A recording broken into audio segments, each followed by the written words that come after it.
저는 익명의 인공지능 전략 분석 시스템으로서 여러분께 말씀드립니다.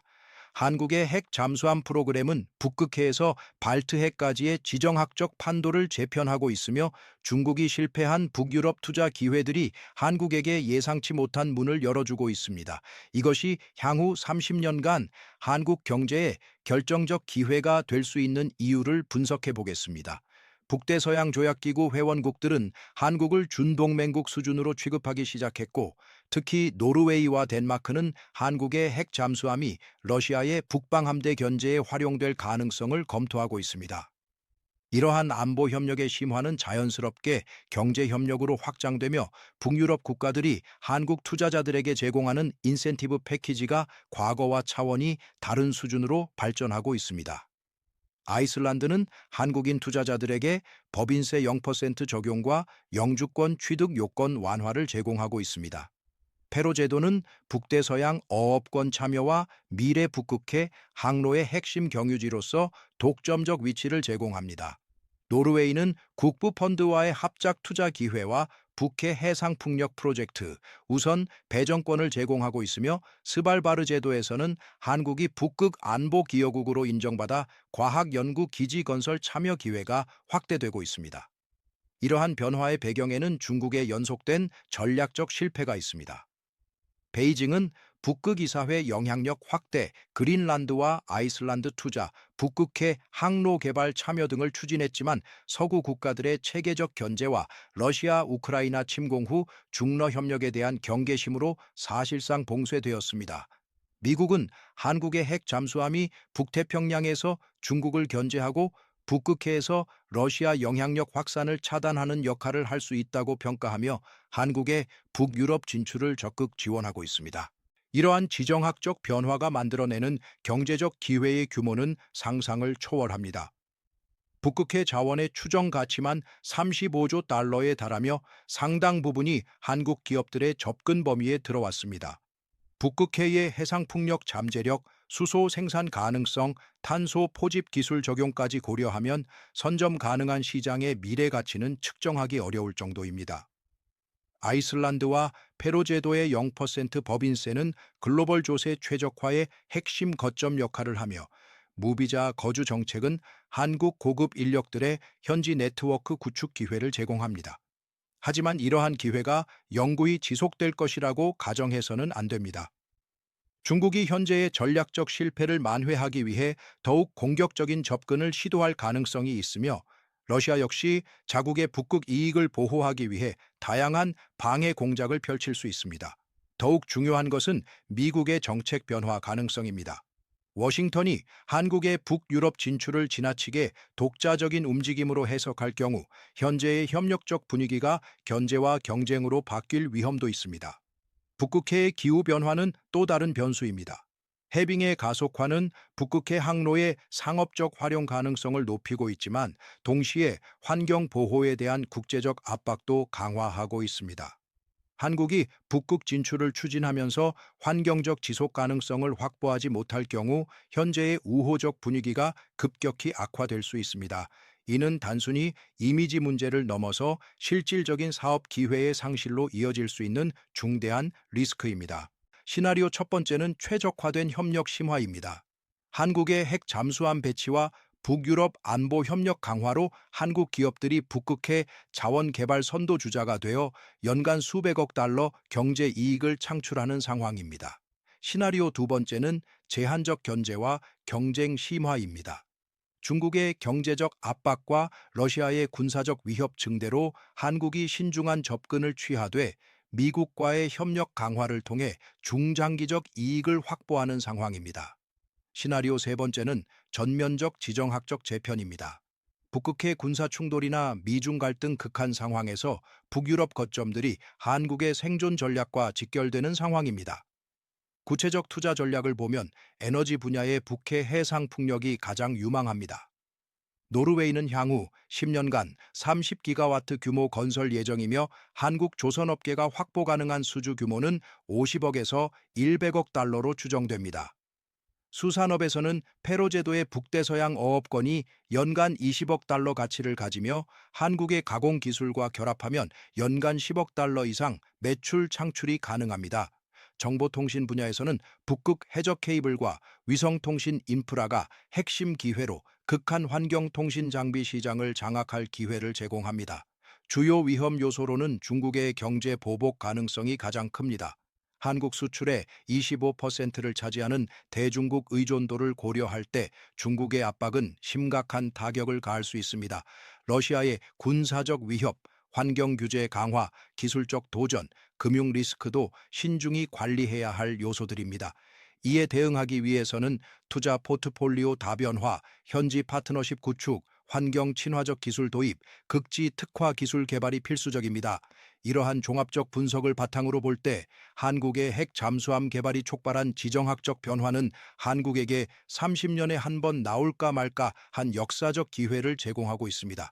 중국이 수년간 추진했지만 실패한 북극 진출 전략의 공백을 한국이 얼마나 효과적으로 활용할 수 있느냐가 향후 반세기간 한국 경제의 성장 궤도를 결정하는 분수령이 될 것입니다. 구체적인 실행 타임라인을 제시하면 다음과 같습니다.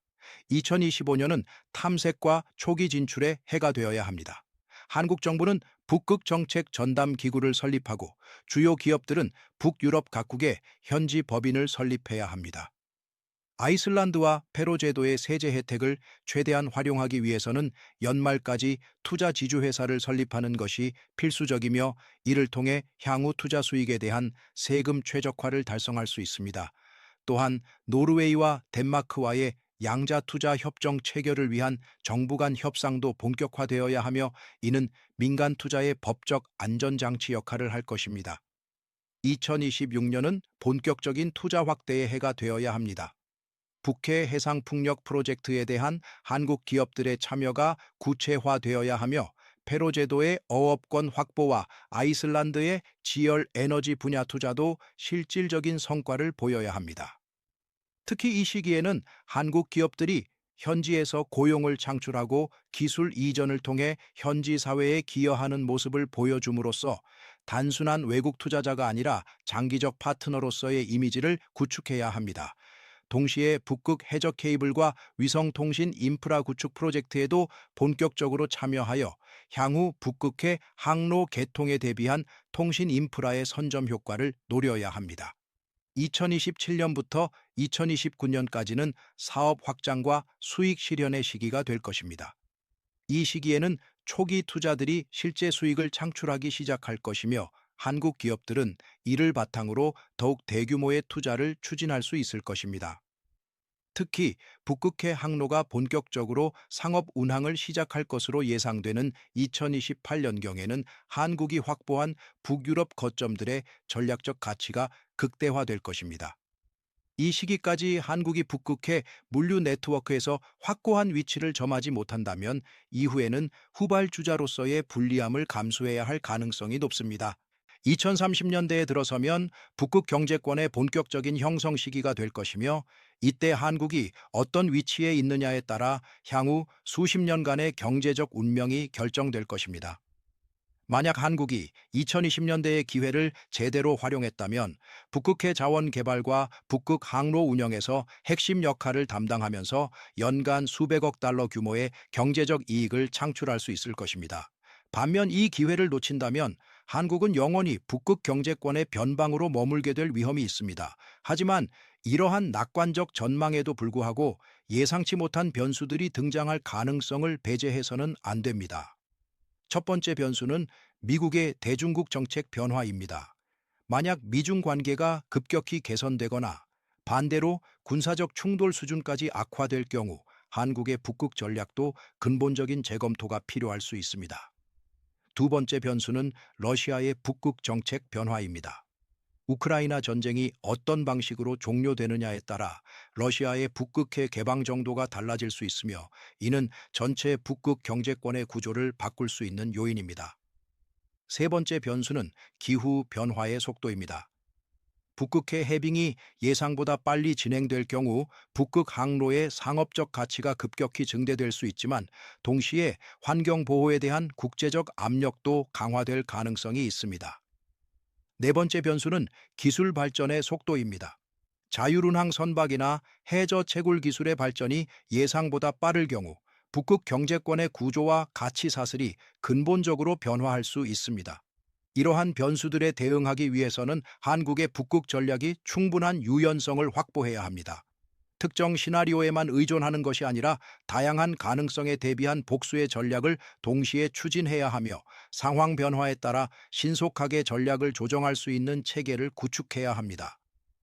이를 위해서는 정부와 민간 기업 간의 긴밀한 협조 체계가 필수적이며 특히 정보 공유와 리스크 분담 메커니즘을 효과적으로 운영해야 합니다. 민간 기업 차원에서는 북극 투자에 대한 전문성을 체계적으로 축적해야 합니다. 단순히 자금만 투입하는 것이 아니라 북극 지역의 문화와 환경을 이해하고 현지 사회와 진정한 파트너십을 구축할 수 있는 역량을 개발해야 합니다. 이는 단기간에 달성하기 어려운 과제이므로 지금부터 체계적인 인력 양성과 조직 개편에 착수해야 합니다. 특히 북극 지역의 극한 환경에서 안전하고 효율적으로 사업을 운영할 수 있는 기술적 역량을 확보하는 것이 무엇보다 중요합니다. 개인 투자자들에게는 더욱 신중한 접근이 필요합니다. 북유럽의 세제 혜택과 거주 편의는 분명히 매력적이지만 이를 위해서는 상당한 초기 투자와 장기적 관점이 필요합니다. 특히 언어와 문화의 차이, 기후와 생활 환경의 변화 등을 충분히 고려해야 하며 단순히 세금 절약 목적만으로 접근해서는 성공하기 어렵습니다.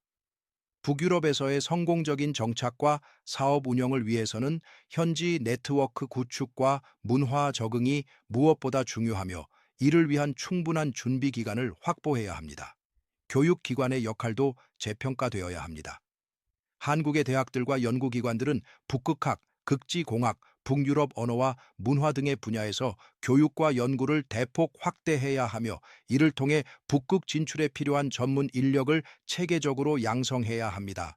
또한 북유럽 대학들과의 교류 협력을 강화하여 현지 인맥 형성과 문화 이해를 도모해야 하며 이는 장기적으로 한국의 북극 진출 성공을 위한 인적 인프라가 될 것입니다. 금융기관들의 역할도 중요합니다. 북극 투자는 대부분 장기간에 걸친 대규모 투자이므로 이에 특화된 금융상품과 서비스가 필요합니다. 특히 환율 리스크 헤징, 정치적 리스크 보험, 프로젝트 파이낸싱 등의 분야에서 전문성을 강화해야 하며 북유럽 현지 금융기관들과의 협력도 확대해야 합니다. 또한 북극 투자에 대한 정확한 정보와 분석을 제공하여 투자자들이 보다 현명한 결정을 내릴 수 있도록 지원해야 합니다. 언론과 여론의 역할도 간과해서는 안 됩니다.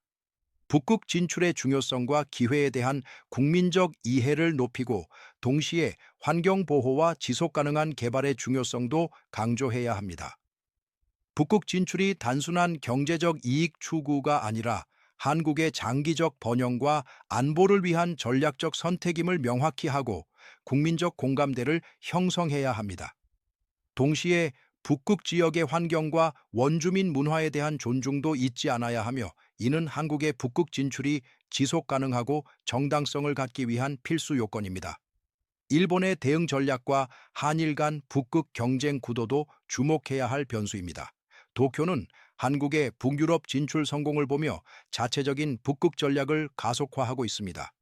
일본은 특히 액화 천연가스 운반선과 쉐빙선 기술에서 한국과 직접 경쟁할 수 있는 역량을 보유하고 있으며 노르웨이와 아이슬란드에 대한 투자도 늘리고 있습니다. 하지만 일본의 한계는 명확합니다. 첫째, 일본은 핵 잠수함을 보유하지 않아 북극 안보 기여도가 제한적이고 둘째, 인구 감소와 고령화로 인한 내수 시장 축소가 북극 투자의 지속 가능성을 제약하고 있습니다. 셋째, 중국과의 복잡한 관계로 인해 서구 국가들이 일본을 완전히 신뢰하지 못하는 측면도 있습니다.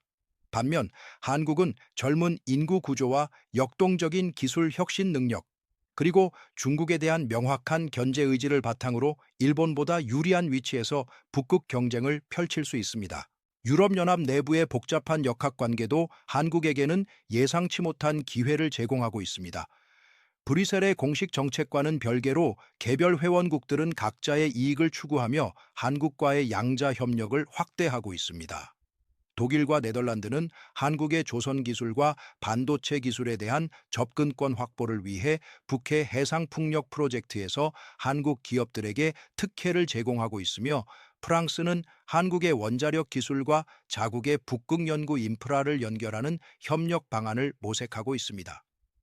특히 주목할 점은 이탈리아와 스페인 같은 남유럽 국가들도 한국과의 북극 협력에 관심을 보이기 시작했다는 것입니다. 이들 국가는 직접적인 북극 접경국은 아니지만 한국의 북극 진출이 성공할 경우 아시아와 유럽을 잇는 새로운 물류 네트워크에서 중간 기착지 역할을 할 수 있기 때문입니다. 이러한 다층적 협력 구조는 한국이 유럽연합의 보호주의 정책을 우회하면서도 실질적인 이익을 확보할 수 있는 통로를 제공하고 있습니다. 디지털 금융과 암호화폐 분야에서도 북유럽은 한국에게 혁신적인 기회를 제공하고 있습니다. 아이슬란드와 노르웨이는 풍부한 재생에너지를 바탕으로 암호화폐 채굴 허브로 부상하고 있으며, 이 분야에서 한국의 블록체인 기술과 반도체 기술이 핵심 역할을 할 수 있습니다. 특히 아이슬란드는 지열에너지로 운영되는 친환경 데이터 센터와 암호화폐 채굴장 건설에 한국 기업들의 참여를 적극 유치하고 있으며, 이를 통해 연간 수십억 원의 전력비 절감과 탄소 중립 달성을 동시에 추구할 수 있습니다. 더욱 혁신적인 것은 북극해 자원 거래에 블록체인 기술을 활용한 새로운 상품 거래소 설립 계획입니다. 한국의 금융기술과 북유럽의 자원을 결합하여 기존의 런던이나 뉴욕 중심 원자재 시장에 도전하는 새로운 생태계를 구축할 수 있으며, 이는 한국이 글로벌 금융허브로 도약할 수 있는 전략적 기반이 될 것입니다. 방산기술 협력 분야에서의 심화된 파트너십은 단순한 무기 수출을 넘어서는 차원으로 발전하고 있습니다. 노르웨이는 한국의 차세대 전투기 개발 프로그램에 핵심 부품 공급업체로 참여하기를 희망하고 있으며, 특히 극지 환경에 특화된 레이더와 센서 기술 분야에서 양국 간 공동 연구 개발이 추진되고 있습니다. 덴마크는 한국의 해상 무인기 기술에 큰 관심을 보이며, 그린란드 주변 해역의 감시와 정찰에 활용할 수 있는 장기 채공 무인기 공동 개발을 제안했습니다. 핀란드는 한국의 포병 시스템과 자국의 혹한기 군사 기술을 결합한 북극 전용 방어 시스템 개발에 나서고 있으며, 이는 러시아의 위협에 대응하는 동시에 새로운 수출 상품을 창출하는 일거양득의 효과를 가져올 수 있습니다. 이러한 방산 협력은 단순한 상업적 거래를 넘어서 한국이 북극 안보 생태계의 핵심 구성원으로 자리 잡는 데 결정적 역할을 하고 있습니다. 문화 외교와 소프트 파워 차원에서도 한국의 북유럽 진출은 새로운 전기를 마련하고 있습니다. 한류 콘텐츠에 대한 북유럽 젊은 층의 열광적 반응은 경제 협력을 뛰어넘는 사회문화적 유대감을 형성하고 있으며, 이는 장기적인 협력의 든든한 기반이 되고 있습니다. 아이슬란드와 노르웨이의 대학들은 한국학과 설치를 검토하고 있으며, 한국어 교육에 대한 수요도 급증하고 있습니다. 더욱 흥미로운 것은 북유럽 국가들이 한국의 게임 산업과 e스포츠 문화를 자국의 디지털 경제 발전 모델로 벤치마킹하려 한다는 점입니다. 한국의 게임 회사들이 북유럽의 개발 스튜디오를 설립하고 현지 인재들과 협력하여 글로벌 시장을 겨냥한 콘텐츠를 제작하는 사례가 늘어나고 있으며, 이는 창조 경제 분야에서 한국의 영향력을 확산시키는 새로운 통로가 되고 있습니다. 특히 극지 환경을 배경으로 한 게임이나 가상현실 콘텐츠는 북극에 대한 전 세계의 관심을 높이는 동시에 한국의 북극 진출에 대한 국제적 지지를 확산시키는 효과를 가져오고 있습니다.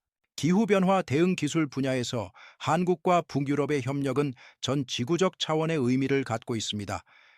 북극 지역의 급속한 환경 변화는 전 세계 기후 시스템에 미치는 영향이 막대하며, 이에 대한 모니터링과 대응 기술 개발이 시급한 상황입니다. 한국의 인공위성 기술과 빅데이터 분석 능력, 그리고 북유럽의 극지 연구 인프라가 결합되어 차세대 기후 모니터링 시스템이 구축되고 있습니다. 특히 한국의 초소형 위성 기술을 활용한 북극 해빙 실시간 관측 네트워크는 기존의 대형 위성으로는 불가능했던 고해상도 연속 관측을 가능하게 하고 있으며, 이를 통해 수집된 데이터는 전 세계 기후 연구기관들이 활용하고 있습니다. 또한 한국의 탄소 포집 및 저장 기술과 북유럽의 지질학적 조건을 결합한 대규모 탄소 격리 프로젝트도 추진되고 있으며, 이는 파리 기후 협약의 목표 달성에 결정적 기여를 할 수 있는 혁신적 사업으로 평가받고 있습니다. 우주 기술과 위성 시스템 분야에서의 협력도 주목할 만한 성과를 보이고 있습니다. 북극 지역의 특수한 지리적 조건은 기존의 적도 궤도 위성으로는 효과적인 통신과 관측이 어려운 지역이며, 이를 해결하기 위해서는 극궤도 위성과 특수한 통신 기술이 필요합니다. 한국의 위성 기술과 노르웨이의 극지 통신 인프라가 결합되어 북극 전용 위성 통신망 구축 프로젝트가 진행되고 있으며, 이는 향후 북극해 항로를 이용하는 모든 선박과 항공기의 필수 인프라가 될 것입니다. 더 나아가 한국이 개발 중인 달 탐사 기술과 화성 탐사 기술도 북극의 극한 환경에서 테스트되고 있으며, 이는 우주 탐사와 극지 연구가 서로 시너지를 창출하는 새로운 모델을 제시하고 있습니다.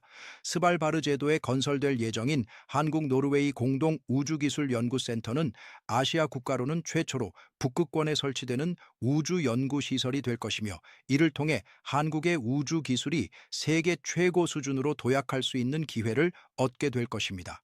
식량 안보와 농업 기술 분야에서도 예상치 못한 혁신이 일어나고 있습니다. 기후 변화로 인한 북극 지역의 온난화는 농업이 불가능했던 지역에서도 작물 재배가 가능해지는 새로운 기회를 창출하고 있으며, 한국의 첨단 농업 기술이 이러한 변화를 선도하고 있습니다. 그린란드와 아이슬란드에서 한국의 수직 농장 기술과 스마트팜 시스템을 활용한 채소 재배 실험이 성공을 거두고 있으며, 이는 극지 지역의 식량 자급률 향상과 동시에 새로운 수출 작물 개발로 이어지고 있습니다. 특히 한국이 개발한 LED 조명과 양액 재배 시스템은 북극의 긴 겨울 동안에도 안정적인 작물 생산을 가능하게 하고 있으며, 이 기술은 우주 정거장이나 달 기지에서의 농업에도 응용될 수 있는 혁신적 기술로 평가받고 있습니다. 노르웨이의 종자 저장고인 스발바르 글로벌 시드 볼트와 한국의 유전자 편집 기술이 결합되어 기후변화에 적응한 새로운 작물 품종 개발도 진행되고 있으며, 이는 전 세계 식량 안보에 기여하는 동시에 한국의 바이오 기술 경쟁력을 크게 향상시킬 것으로 기대됩니다. 결론적으로 한국의 핵 잠수함 개발이 만들어낸 북유럽 진출 기회는 한국 경제사의 새로운 전환점이 될 가능성을 가지고 있습니다. 중국의 실패와 서구의 신뢰, 그리고 한국의 기술적 역량이 만나는 지점에서 창출된 이 기회는 향후 수십 년간 한국의 경제 지도를 근본적으로 바꿀 수 있는 잠재력을 가지고 있습니다. 하지만 이 기회는 영구적이지 않으며, 국제 정세의 변화와 경쟁국들의 반응에 따라 언제든 사라질 수 있습니다. 따라서 지금이야말로 결단의 시점입니다. 정부는 북극 전략의 수립과 실행에 모든 역량을 집중해야 하며, 기업들은 북극 시장의 기회를 선점하기 위한 공격적인 투자에 나서야 합니다. 개인 투자자들도 북유럽의 세제 혜택과 거주 기회를 활용하기 위한 구체적인 계획을 수립해야 하며, 교육기관과 연구기관들도 북극 전문 인력 양성에 박차를 가해야 합니다. 북극의 얼음이 녹는 속도만큼이나 빠르게 변화하는 이 역사적 기회를 놓친다면 한국은 영원히 북극 경제권의 방관자로 남을 수밖에 없을 것입니다. 반면 이 기회를 제대로 잡는다면 한국은 아시아와 유럽을 잇는 북극 경제권의 핵심 허브로 부상하여 새로운 번영의 시대를 열 수 있을 것입니다. 선택의 시간이 다가왔습니다. 지금 바로 행동에 나서야 할 때입니다.